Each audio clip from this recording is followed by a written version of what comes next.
स्वागत है मेरे इस प्यारे YouTube चैनल जेके एजुकेशन में। माई सेल्फ जसवंत कुमार माहेश्वरी, और मैं आपको यहाँ पढ़ाने जा रहा हूँ क्लास 11 की केमिस्ट्री और 12th की केमिस्ट्री के बारे में, जिसमें हम सबसे पहले शुरुआत करेंगे क्लास 11 की chemistry chapter number 3 periodic table. What is periodic table? क्या होती है पीरियोडिक टेबल और हमें इसकी जरूरत ही क्यों पड़ी? जैसे जैसे तत्वों की खोज होती गई, हम उन तत्वों को आसानी से याद रखने और उनके फंक्शंस को याद रखने के लिए, उनकी प्रॉपर्टी को याद रखने के लिए हमें पीरियोडिक टेबल की जरूरत पड़ी। यानी कि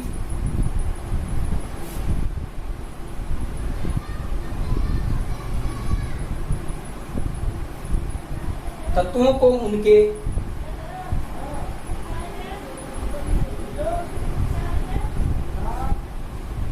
प्रकृति के आधार पर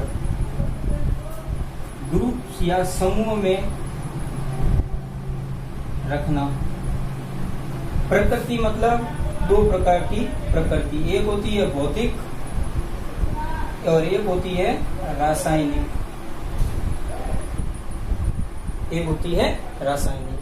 फिर हम इसमें नेक्स्ट टॉपिक है डेवलपमेंट। क्योंकि किसी भी चीज की शुरुआत किसी नींव से होती है, वो नींव हमें मिलती है डेवलपमेंट से, जिसके अंदर फर्स्ट हम पढ़ेंगे लेवोशियर का वर्गीकरण।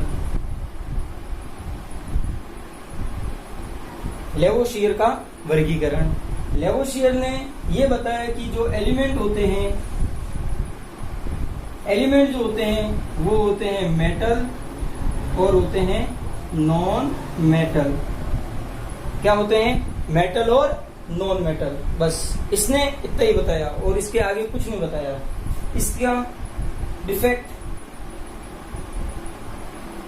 या इसके दोष, इसके क्या दोष थे? क्योंकि जैसे जैसे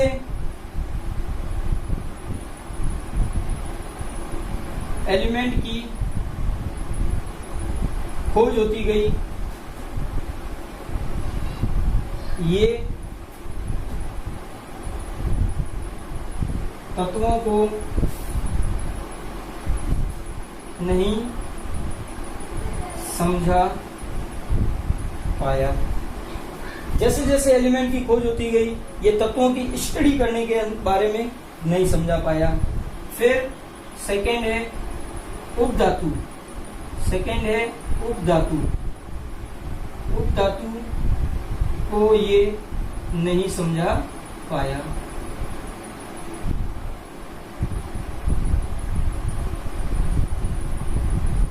उपधातुओं को ये नहीं समझा पाया। फिर सेकंड हम देखते हैं प्राउस्ट का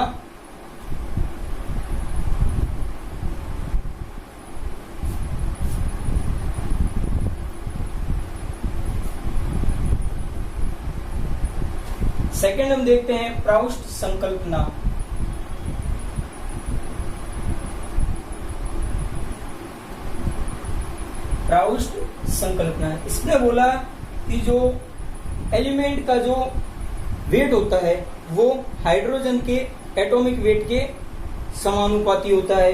यानी कि एटॉमिक वेट ऑफ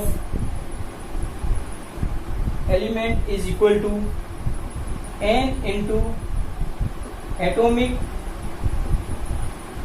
वेट, या हम इसे शॉर्टकट लिख सकते हैं एटॉमिक वेट ऑफ हाइड्रोजन, जहां पर n is equal to 1 2 3 4 dash dash. Prout ने बताया कि जो एटॉमिक वेट ऑफ एलिमेंट होता है वो हाइड्रोजन के संख्या n के बराबर होता है। बस ये और कुछ नहीं बता पाया। तो इसके दोष या डीमेरिट्स क्या है इसकी? जैसे जैसे तत्वों की खोज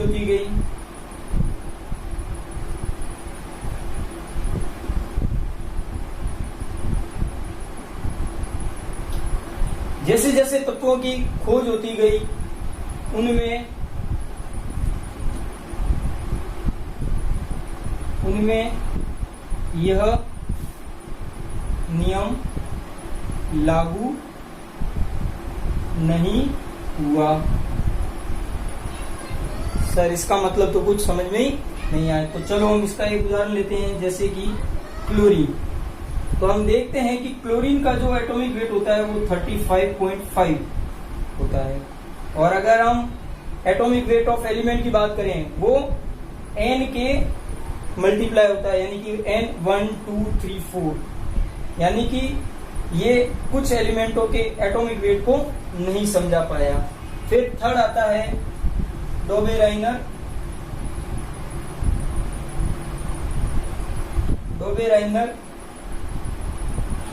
त्रिक नियम। डोबेराइनर त्रिक नियम 1817। डोबेराइनर ने क्या किया कि जो समान प्रॉपर्टी वाले जो एलिमेंट होते हैं उनके तीन तीन का ग्रुप बनाया, यानी कि समान गुणों वाले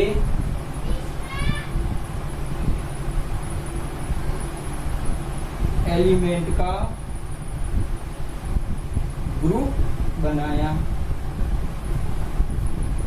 उसने क्या किया कि समान गुणों वाले एलिमेंट का ग्रुप बनाया, जैसे कि lithium, sodium, potassium, chlorine, bromine, iodine. इसने ये ग्रुप बनाया। इसके अंदर उसने ये बताया क्लोरीन, ब्रोमीन, आयोडीन। इसने यहाँ ये बताया कि जो मिड वाले का जो एटॉमिक वेट होता है वो ऊपर और नीचे इन दोनों का एवरेज होता है, जैसे कि 9, 23, 39। तो atomic weight of K, atomic weight of Na is equal to 39 plus 9 is divided by 2 is equal to 23। फिर क्लोरीन 35.5, 80, 127। तो atomic weight of bromine is equal to 127, 35.5 plus 127 is divided by 2, जो कि आता है 81.5, जो लगभग इन दोनों के बराबर है। तो इसने क्या बताया कि जो मिड वाले का एटॉमिक वेट होता है वो ऊपर और नीचे इन दोनों के एटॉमिक वेट का एवरेज होता है। ठीक है। फिर इसकी पहचान, सर हम कैसे पता लगाएं कि ये डोबेराइनर त्रिक है या नहीं है?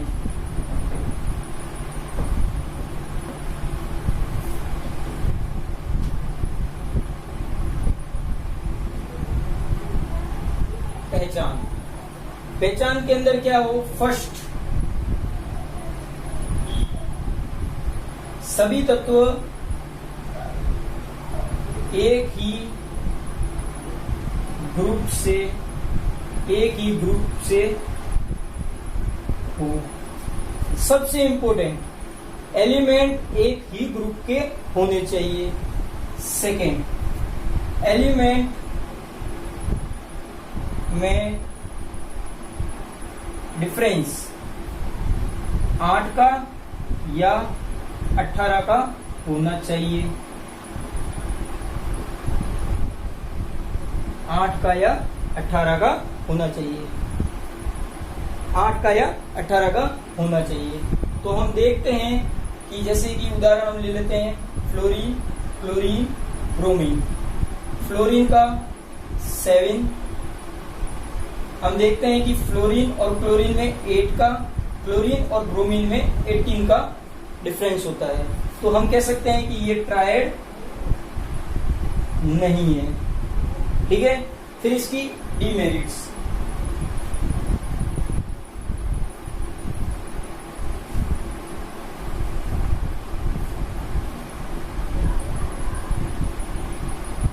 डीमेरिट या दोष।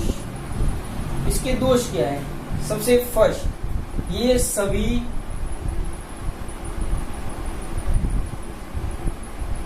ज्ञात तत्वों का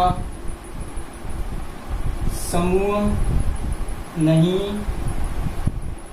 बना पाया। क्या था कि ये जितने भी ज्ञात तत्व थे उन सभी का समूह नहीं बना पाया। फिर सेकेंड, कुछ ऐसे समूह भी थे जिनका या जिनमें ये नियम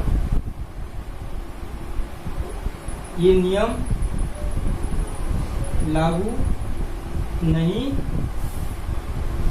हुआ। कुछ ऐसे समूह भी बने जिसके अंदर ये नियम लागू नहीं हुआ। जैसे कि हम उदाहरण ले सकते हैं फिर, कल, बार। ये ट्राइड नहीं है क्योंकि इनके अंदर 8 और इसके अंदर 18 का डिफरेंस है। फिर इसका सबसे की पॉइंट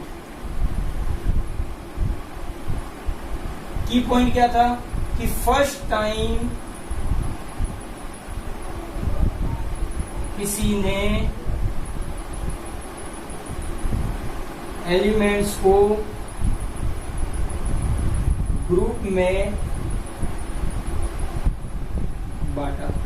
अब तक हम क्या पढ़ रहे थे कि एलिमेंट हाइड्रोजन के एटॉमिक वेट के इक्वल होते हैं और मेटल और नॉन मेटल होते हैं। लेकिन अब हम क्या पढ़ रहे हैं कि एलिमेंट्स को जो सेम कैरेक्टर की प्रॉपर्टी होती है उनके हिसाब से हम उनको ग्रुप के अंदर बांट सकते हैं। फिर नेक्स्ट,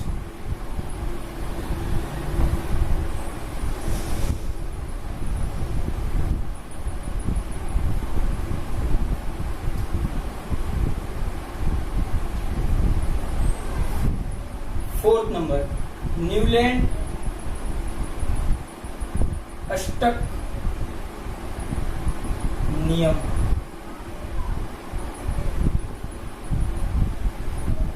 न्यूलैंड ऑक्टेव। ये जो वैज्ञानिक थे ये संगीत के बहुत शौकीन थे। इन्होंने क्या देखा कि जिस प्रकार संगीत के अंदर पहला और 8वां अक्षर बराबर होता है, ठीक उसी प्रकार एलिमेंट में भी पहला और 8वां एलिमेंट की प्रॉपर्टी जो होती है वो सेम होती है। जैसे कि सा रे गा मा पा धा नी सा, तो फर्स्ट सा और सेकंड, ये दोनों फर्स्ट सा के बाद सेकंड सा 8 नंबर की पोजीशन पे आता है। तो इसने भी यही बताया कि जो फर्स्ट एलिमेंट है जैसे कि lithium, beryllium, boron, carbon, nitrogen, oxygen, fluorine, फिर नियोन, फिर sodium, magnesium, aluminium, silicon, phosphorus, sulphur, chlorine, फिर पोटेशियम, कैल्शियम। इसने क्या देखा कि फर्स्ट, सेकेंड, थर्ड, फोर्थ, 5, 6, 7 और 8, तो लिथियम और सोडियम इन दोनों की प्रॉपर्टी क्या थी? सेम। बेरिलियम, बोरोन और एल्यूमिनियम की प्रॉपर्टी सेम, बेरिलियम, मैग्नीशियम की प्रॉपर्टी सेम। मतलब कहीं से भी स्टार्ट करने पर और हम घूम फिर के अगर 8 नंबर की पोजीशन पे आते हैं तो ऊपर यानी कि फर्स्ट और 8 नंबर वाले जो एलिमेंट होते हैं उनकी प्रॉपर्टी कैसी होती है? सेम। ठीक है। इसकी डीमेरिट्स या दोष हम कह सकते हैं। क्यों दोष में? फर्स्ट, ये नियम केवल, ध्यान से देखना, केवल लिखा है, केवल कैल्शियम तक ही मान्य है, कैल्शियम तक ही मान्य है। क्यों? क्योंकि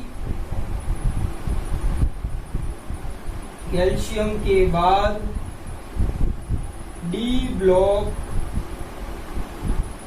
तत्व आ जाते हैं।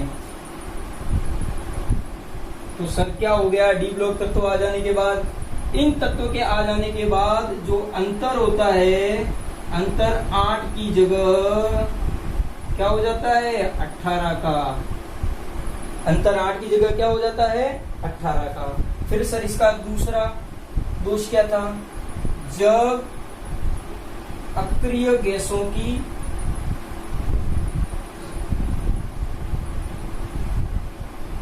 अक्रिय गैसों की खोज हुई तब ये नियम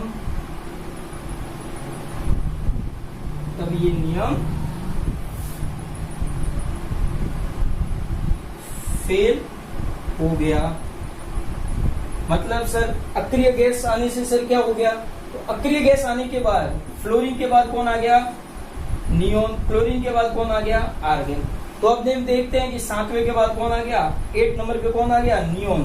और जो जिस 8 नंबर की बात कर रहे थे वो कौन सी पोजीशन पे आ गया, 9th पोजीशन पे आ गया। इसलिए ये नियम ब्रेक हो गया यहाँ पे। फिर नेक्स्ट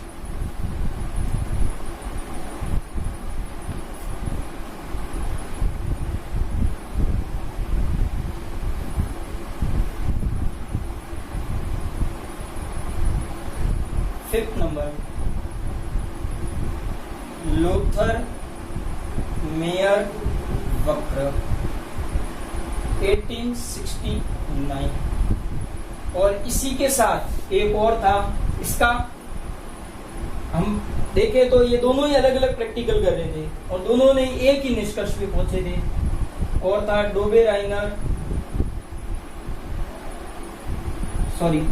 नहीं, मेंडलीफ आवर्त नियम। सही से देखें तो सबसे एक्यूरेट हम देखें तो लोथर मेयर वक्र को हम प्रायोरिटी देने चाहिए, लेकिन कहते हैं कि सबसे पहले मेंडलीफ की आवर्त नियम को बताया गया, क्योंकि इसने सबसे पहले अपने नियम को पब्लिश करवाया, उसके बाद इसका पब्लिश हुआ है। इसलिए मेंडलीफ को आवर्त नियम सारणी का जनक कहा जाता है। ठीक है, लोथर मेयर वक्र, इसने क्या देखा,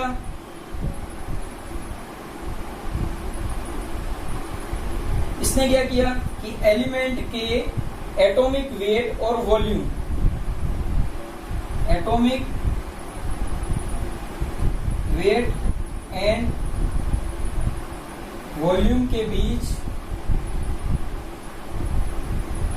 ग्राफ प्लॉट किया। क्या किया इसने, एटॉमिक वेट और वॉल्यूम के बीच, तो ये है एटॉमिक वेट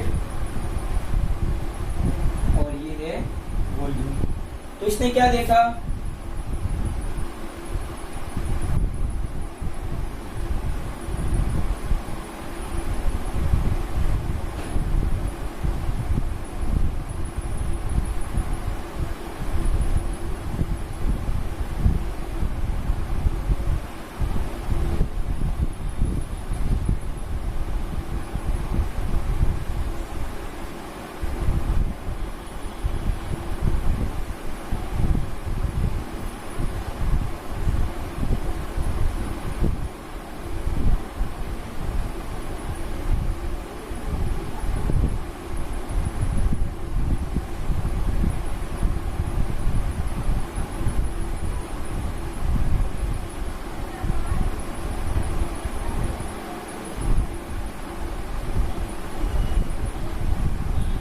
ये ग्राफ हमें प्राप्त हुआ।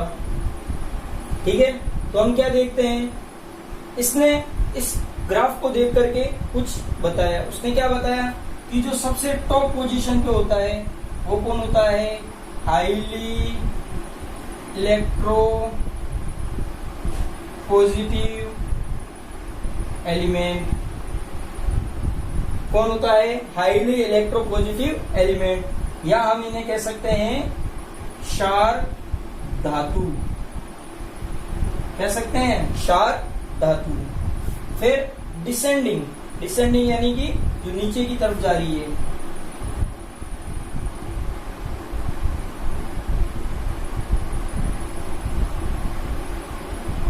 डिसेंडिंग लाइन पे कौन होते हैं, हाई की जगह आ जाएगा लो इलेक्ट्रो पॉजिटिव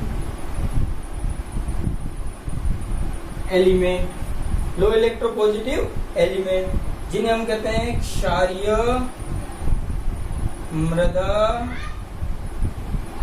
धातु। फिर थर्ड थर्ड देखते हैं हम असेंडिंग, असेंडिंग या अवरोही, आरोही क्रम। आरोही लाइन पे हम क्या देखते हैं कि कौन आ जाती है, highly electronegative, highly electronegative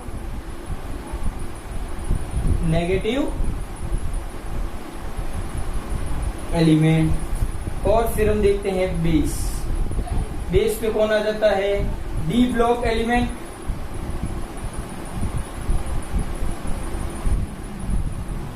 and उपधातु या मेटेलॉइड्स।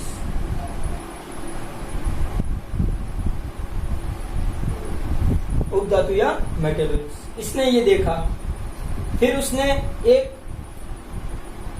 उसने इसका की पॉइंट क्या था, इसने एटॉमिक वेट और वॉल्यूम के बीच में एक प्रॉपर्टी को लेके और उसका कैलकुलेशन करके इसने ये चार्ट बनाया था, जिससे हम इसको एक्यूरेट मान सकते हैं। इसी ने दिया था, इसने बाद में निष्कर्ष क्या दिया, निष्कर्ष दिया कि जो एलिमेंट होते हैं, एलिमेंट की जो प्रॉपर्टी होती है वो उनके पीरियोडिक फंक्शन के प्रोपोर्शनल होती है। यानी कि एलिमेंट की क्या हम कह सकते हैं, तत्वों की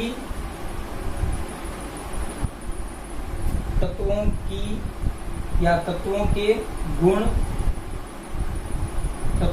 गुण उनके पीरियोडिक फंक्शन यानी कि आवर्ती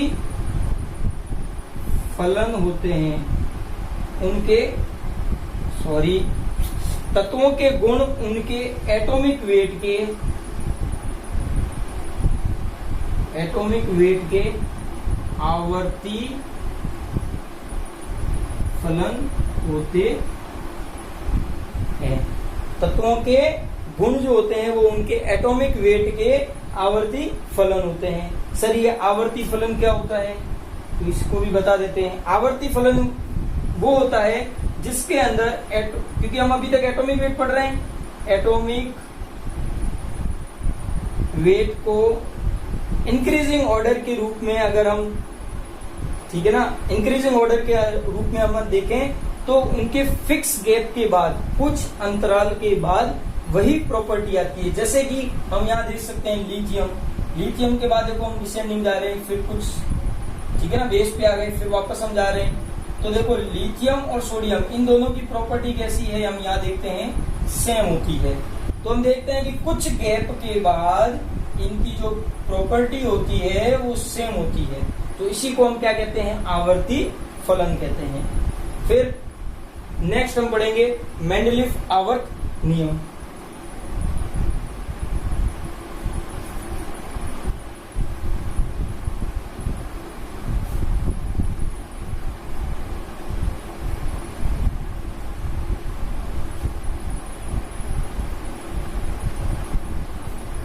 मेंडलीफ आवर्त नियम।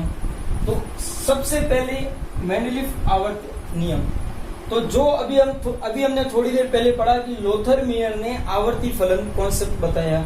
उसने क्या बताया कि एलिमेंट के जो गुण होते हैं वो एटॉमिक वेट के आवर्ती फलन होते हैं, पीरियोडिक फंक्शन होते हैं। तो यही इसका क्या बन गया, नियम बना दिया, इसी ने इसको नियम बना दिया।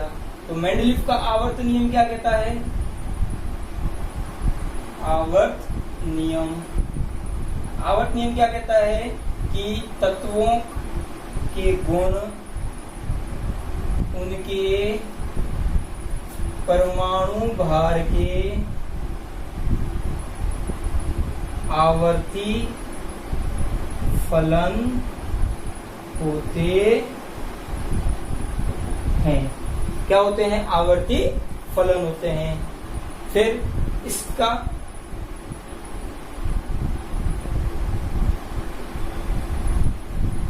अभिलाक्षणिक गुण,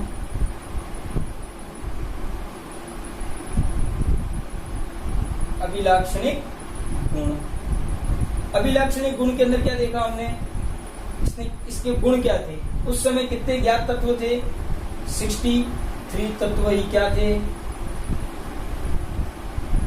ज्ञात थे। 63 तत्व ही क्या थे? ज्ञात। फिर क्या किया मेंडलीफ ने? तत्वों को क्षैतिज व ऊर्ध्वाधर, क्षैतिज यानी हॉरिजॉन्टल, ऊर्ध्वाधर यानी वर्टिकल कॉलम्स में बांट दिया। मेंडलीफ ने क्या किया कि जो तत्व थे उनको हॉरिजॉन्टल और वर्टिकल कॉलम्स के अंदर बांट दिया। हॉरिजॉन्टल थे वो आगे चल के क्या कहलाए? पीरियड, पीरियड यानी आवर्त। और जो वर्टिकल थे वो आगे जाके क्या कहलाए? ग्रुप्स यानी वर्ग। ठीक है, तो तत्वों को जो क्षैतिज थे और ऊर्ध्वाधर कॉलम्स थे, तो क्षैतिज कितने कॉलम थे? 7 और ग्रुप्स कितने थे? According to Mendeleev 8। According to Mendeleev 8 groups थे। जो 8 ग्रुप्स थे इनको फिर से इसने किस में बांट दिया? सब ग्रुप्स में। सब ग्रुप्स ए एंड बी। ठीक है, ये तो था, इसने बताया कि एलिमेंट के क्या गुण थे और इसने इसकी जो आवर्त सारणी दी थी उसके अंदर इसने किस हिसाब से तत्वों को बांटा था। अब हम इसके फायदों के बारे में पढ़ेंगे कि मेंडलीफ ने जो फायदे, हमारा क्या फायदा करवाया आवर्त सारणी बना के। उसने देखो क्या फायदा करवाया हमारा।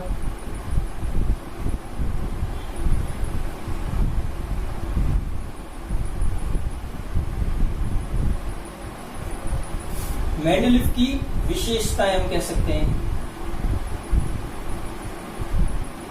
विशेषताएं कह सकते हैं। विशेषता में हम क्या पढ़ेंगे? फर्स्ट, जो तत्वों को जो इसने परमाणु भार के क्रम में रखा, तो उससे हमें क्या पता चल गया कि जो तत्व होते हैं, तत्वों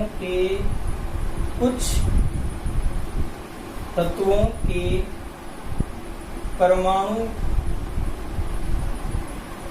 भार में कुछ अंतराल के बाद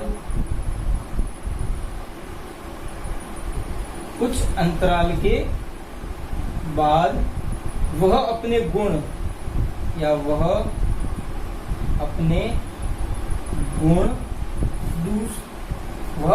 गुण फिर से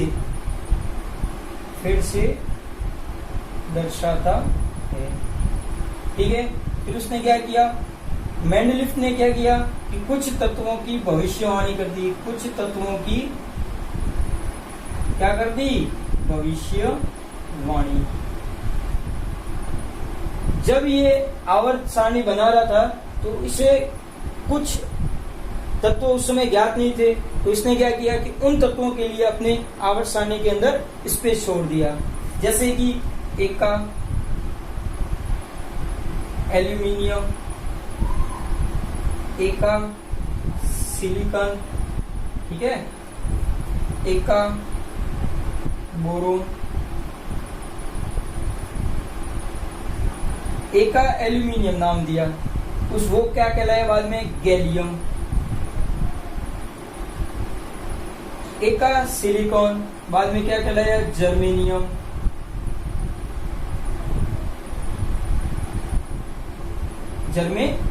एक का बोरोन, बाद में कहलाया स्कैंडियम।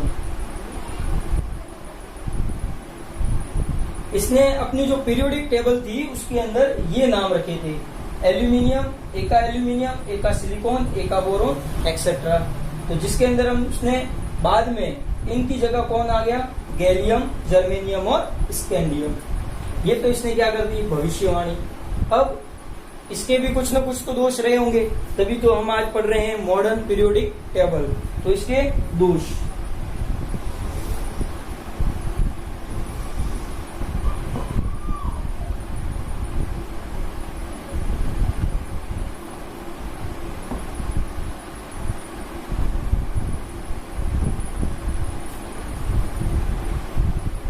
इसके दोष या डिमेरिट्स।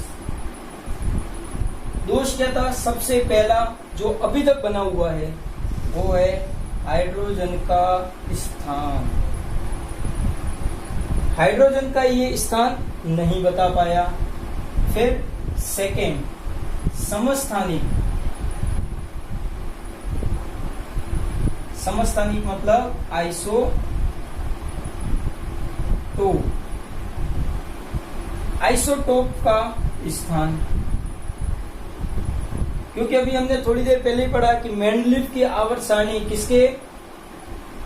किसी के ऊपर बेस है? परमाणु भार के ऊपर। तो जो आइसोटोप होते हैं वो भी, आइसोटोप का क्या होता है? परमाणु क्रमांक तो समान होता है लेकिन उनका परमाणु भार अलग अलग होता है। जैसे कि हम उदाहरण ले लेते हैं हाइड्रोजन का, हाइड्रोजन 1, हाइड्रोजन 2 और हाइड्रोजन 3।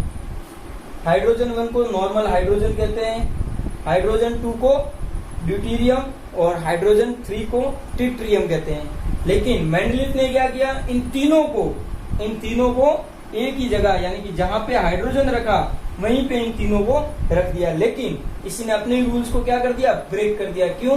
क्योंकि इसने अभी तो थोड़ी देर पहले बताया था अपन को, क्योंकि परमाणु भार के हिसाब से अपन को क्या करना है? एलिमेंट को आगे से आगे जमाना है। लेकिन ये यहाँ पे रूल्स को फॉलो नहीं कर रहा। फिर इसने क्या किया? अभी हमने देखा था कि जो ग्रुप्स बने थे उनके अंदर क्या थी? Same property. तो इसने क्या किया? सेम प्रॉपर्टी वाले जो एलिमेंट थे उनको क्या कर दिया? डिफरेंट ग्रुप्स में क्या कर दिया? रख दिया। जो सेम प्रॉपर्टी वाले जो एलिमेंट थे उनको भी इसने क्या कर दिया? डिफरेंट ग्रुप में रख दिया। फॉर एग्जांपल इसका है प्लेटिनम एंड ऑरम, ठीक है ना? प्लेटिनम और ऑरम को। फिर फोर्थ, डिफरेंट ग्रुप वाले को सेम ग्रुप, डिफरेंट जो प्रॉपर्टी वाले थे उनको सेम के अंदर रख दिया। तो अब हो गया उल्टा इसका, डिफरेंट प्रॉपर्टी वाले एलिमेंट को इसने क्या कर दिया? सेम ग्रुप में, सेम ग्रुप में रख दिया। इसका एग्जांपल है, इसका एग्जांपल हम लेते हैं Ag, Au एंड कॉपर। हम क्या समान होते हैं, लेकिन कॉपर के जो गुण होते हैं वो असमान होते हैं। लेकिन फिर भी इन सबको इसने मेंडलीव ने क्या कर दिया? एक ही ग्रुप के अंदर रख दिया। यानी कि इसने अपने ही रूल्स को क्या कर दिया? ब्रेक कर दिया। अगर ये वीडियो आपको अच्छा लगा हो तो प्लीज लाइक, कमेंट, शेयर जरूर करें। धन्यवाद।